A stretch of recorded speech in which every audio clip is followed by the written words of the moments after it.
बंसी 2 बार बजाई, लेकिन आज की जो कन्हैया ने श्याम सुंदर ने बंसी बजाई, इनको उन गोपियों ने सुना जिनके हृदय से अभिमान चला गया था।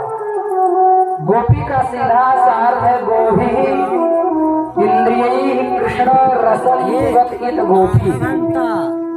जो अपने इंद्रियों से कृष्ण के रस को पीता रहता वही तो गोपी है। हो आप भी तो अपने कानों से कथामृत का पान कर रहे हो, इसमें कोई स्त्री पुरुष का भेद नहीं है। आप भी अपने कर्ण कुहरों से चरितामृत का पान कर रहे हो, तो जो अपने इंद्रियों से कृष्ण श्याम के रस को पी ले वही गोपी है।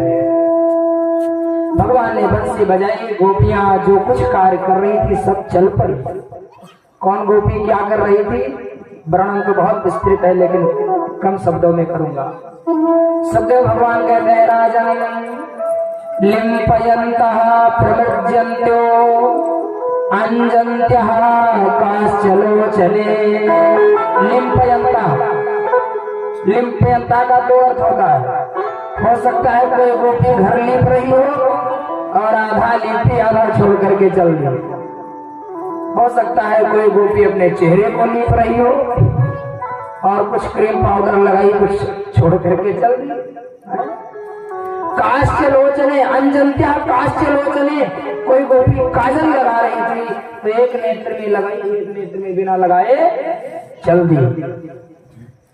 एक गोपी तो अपने घर में अकेले थी, उसके घर में गौ भी थी।